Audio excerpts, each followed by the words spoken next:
Hey folks, welcome back to another review with yours truly, Sam Healey. Today we're taking a look at this guy right here, Super 11. It is a fast-paced strategy soccer game for 2 players, and it has pretty neat components. So let's get down to the table and we will take a look.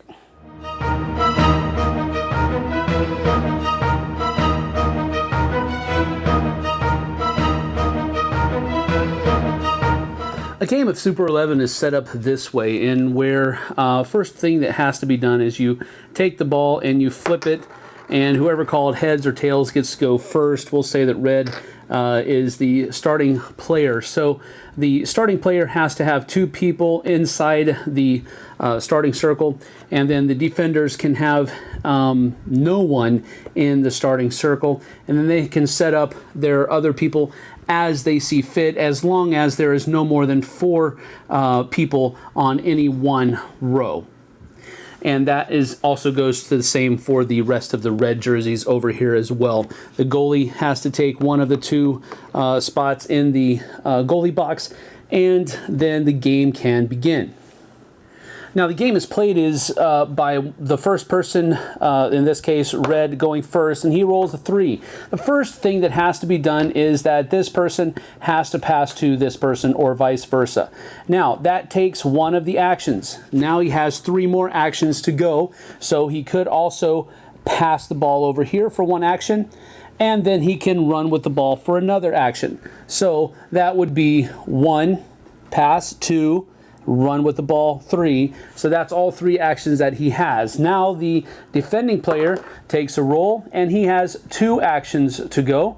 So he will move one guy up here, and then another guy up here. So that is the 2 actions. Now red takes his turn, and he rolls 1. So there's not a whole lot he can do here. We're just going to move this guy up here to occupy that S11 space. And then blue rolls. Now, if you roll an S11, then you can take a free action, and then you can roll again. So we'll move that guy there and then roll again, and we now have a 3. Now, if you ever start a space adjacent to a guy who has the ball, you can actually attempt to tackle that person, steal the ball, and then you can continue moving. If you do that, you have to roll at least 2, because you have to use 2 movement spots to go through him.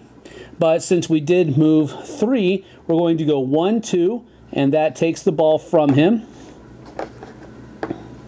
And then we're also going to, let's see here, pass the ball for my 3rd action, and we're actually going to do a back pass. We're going to go in a straight line, diagonal, back to this guy right here on my defending line. Now, whenever you make a pass, it does have to be in a straight line, but it can be diagonal, forwards or backwards, or in a straight line on a row or a column. All right, so that is the end of the blue turn, and red turn comes up, and he has 3 actions as well. So we're going to go ahead and move 1, 2, and 3, and blue gets to, let's see here, we're going to go 1 and 2 for a pass.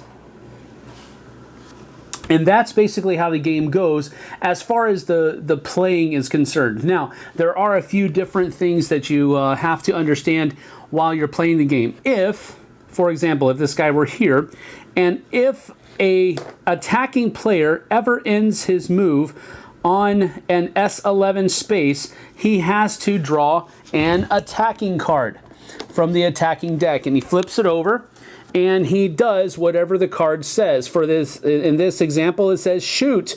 Your opponent must take a card from the defending card deck and try to save the shot. So you would take, the defending player would draw, and it says shot hits the post. The ball rebounds to the nearest attacking player. They take possession of the ball. Roll the dice.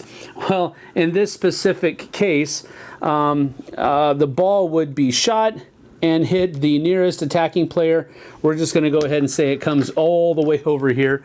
That's not very soccer-like, but I've never seen that happen, I don't think. And then these two cards would go into a discard pile. The rules say that it actually goes to the bottom of the deck, but I found that it's cumbersome to have to take the cards out of the deck and then place it in and then place the cards back. So we just make discard piles like so. Now, there are other kinds of cards in the deck. There is, for example, free direct kick. You take a direct kick at goal. Your opponent must take a card from the defending deck to try to save the shot. However, if you are in the penalty area, then you are awarded a penalty shot. There are red cards where if you flip over a red card, for example, if let's say that this guy was the one that drew the red card, then he could choose one of these two players here to be ejected from the game. All right, so that's a red card if that is turned over. There are also shoots, super passes where you can pick any teammate to pass the ball to, whether or not it's in a straight line. There are fouls where you're received a foul. It's a stoppage of play, but then you get to roll again and take another turn. There are also yellow cards, and if they act the same as red cards, but instead of just being ejected from the game, you would take one of these yellow markers, attach it to the base, and now they have that yellow card there. If they receive a second one, it acts like a red card, just like in normal soccer. And so those are the basic kinds of things here. There's also goals where if you draw this card, you score a goal, that's it. Your shot cannot be saved. So there's a lot of different kinds of things that go on in the attack deck. In the defending deck, you have different kinds of cards like save, shot blocked, the ball rebounds to the nearest defending player. Instead of crossbar, the ball rebounds to the goalie. Your goalie takes possession of the ball, roll the dice. A goal, you concede a goal, take the next kickoff. So there's a number of different things that go on here in both of the decks, and that's where a lot of the randomness, I guess you could say, takes place in the game. As far as how long the game is played, you can determine whether or not you're going to have a 15-minute, half-hour halves, whatever you'd like to do.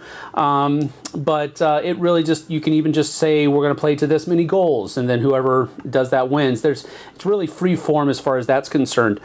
But that's generally how you play Super 11. So that is Super 11, the soccer board game. And you know, there's a lot to say about the simplicity of the game. I can play this game with my 5-year-old and he can enjoy it and have a great time with it.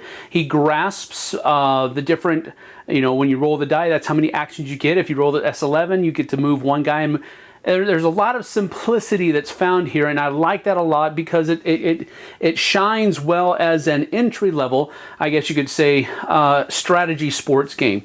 And I think that's probably the target that they were going for. This is definitely a family level weight or family weight game because there is a lot of chaos or randomness in it. You could roll S11 and get a free action and go again, or you could roll a 1 and just get to do one thing. And then it's back to the other guy's turn, and then he could roll a 5 and do a whole bunch of different things, and then you could roll a 1 again. So that level is there. However, there's always the chance with those two decks, the attacking deck and the defending deck, that something super could happen. For example, you might just be able to move 1, but that one move is onto an S11 space, and hey, you flip over a goal card and you've scored. So there's a lot of different kinds of, not a lot of different kinds, but there's a lot of levels of randomness in this game, and it's probably not going to sit well for a lot of different people. There is a tactical or strategic level to it where you can cut off passing lanes. If, for example, if you're not rolling a lot of actions on your turn, then you probably want to take a more positive or a positionary approach to how you're playing the game, and try to cut off some of those passing lanes so that he can't make those long passes up the field. Maybe you want to go for just taking his shots and not going for those S11 spaces and drawing cards.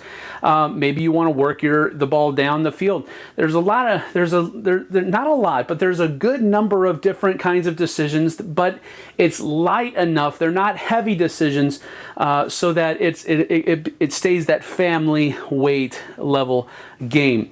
So with that being said, the fact that it is a family level game and not a gamer's game, so to speak, at least I don't think that it is, I'm going to go ahead and give this 1 thumb up because it is good for games.